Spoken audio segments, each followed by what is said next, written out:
हो, कहीं भी हो, इस जज्बे को मिलकर मनाते हैं। आयोजन में जम्मू कश्मीर की वास्तविक स्थिति को दुनिया के सामने रखा और आईजीपी कम्युनिकेशन सर्टिफिकेट भी प्राप्त किया है। आतंकवाद विरोधी अभियान, अशांत क्षेत्रों में चुनाव के दौरान सुरक्षा व्यवस्था, सीआरपीएफ के बाद सशस्त्र। प्यारे भाइयों और बहनों, गणतंत्र दिवस के पावन पर्व पर मैं आप सबको हार्दिक बधाई तथा शुभकामनाएं देता हूं।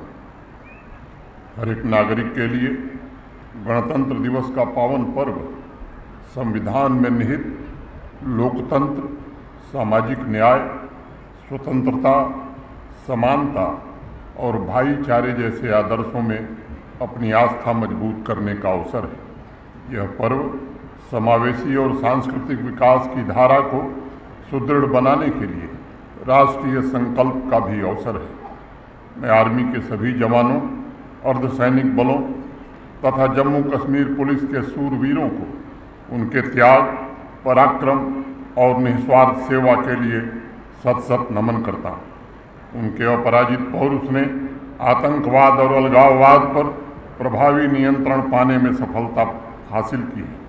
नार्को टेरर नेटवर्क पर भी अंकुश लगाने में काफ़ी हद तक सफलता मिली।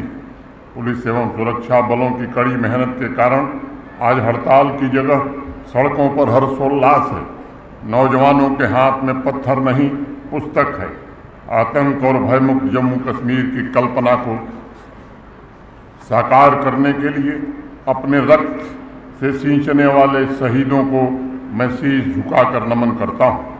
मैं जम्मू कश्मीर केंद्र शासित प्रदेश की प्रगति में योगदान देने वाले प्रत्येक नागरिक, किसान, कारीगर, साहित्यकार, कलाकार, कामगार, शिक्षक, स्वास्थ्यकर्मी, वैज्ञानिक, उद्यमी, हस्तशिल्पी, नारी शक्ति, नौजवान, सुरक्षा बलों और खिलाड़ियों के प्रति भी अपना आभार व्यक्त करना चाहता हूँ। आपका समर्पण और मेहनत हमारी सामूहिक सफलता की आधारशिला है। प्यारे भाइयों और बहनों, विविधता में एकता अनादिकाल से जम्मू कश्मीर की जीवन धारा रही है। अनेक रीति रिवाजों तथा परंपराओं को जोड़ती सर्वधर्म समभाव की भावना समाज को प्रेरणा प्रदान कर रही है। विकास की निरंतर गति को बनाए रखने के साथ साथ एकत्व की इस पवित्र भावना को भी नई पीढ़ी को सुरक्षित रखना होगा। हमारी यात्रा दृढ़ संकल्प एवं हर एक क्षेत्र में अद्वितीय उपलब्धियों की यात्रा है। अपनी समृद्ध विरासत, प्राकृतिक सुंदरता और जीवन संस्कृति के साथ जम्मू कश्मीर सदैव इस यात्रा का एक महत्वपूर्ण हिस्सा रहा है।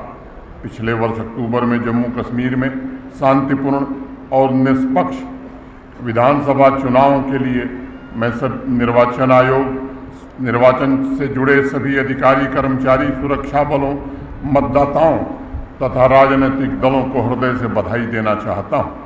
आम नागरिकों ने अलगाववादी तत्वों के एजेंडे को पूरी तरह खारिज कर दिया और लोकतांत्रिक मूल्यों में आस्था व्यक्त की। आम नागरिक अब नई उम्मीदों के साथ प्रशासन की ओर देख रहे हैं। ईज ऑफ लिविंग के साथ वो एक ऐसे वातावरण की आकांक्षा कर रहे हैं जो सार्थक रोजगार, सतत विकास, सामाजिक समावेशिता तथा मजबूत आर्थिक विकास को बढ़ावा दे। जमीनी लोकतंत्र में आम नागरिकों की भागीदारी को सशक्त बनाने के लिए शीघ्र ही पंचायत तथा स्थानीय निकायों के चुनाव कराए जाएंगे। गुड गवर्नेंस के मूल्यों को अपनाकर समाज की आखिरी पंक्ति में खड़े व्यक्ति तक सभी जरूरी सुविधाएं पहुंचाने के लक्ष्य के प्रति प्रशासन पूरी तरह समर्पित है। डिजिटल गवर्नेंस, सार्वजनिक सेवाओं की सुव्यवस्था और सामाजिक आर्थिक कार्यक्रमों का उद्देश्य डेवलपमेंट गैप्स को समाप्त करना तथा पब्लिक ट्रस्ट को मजबूत करना है। आम नागरिकों को 1166 ऑनलाइन पब्लिक सर्विसेज की सुविधा उपलब्ध कराई जा चुकी है। 501 ई सेवाओं को रैपिड असेसमेंट सिस्टम के साथ तथा 387 ई सेवाओं को पब्लिक सर्विस गारंटी एक्ट के साथ इंटीग्रेट किया गया है। नागरिकों के डॉक्यूमेंट की सुरक्षा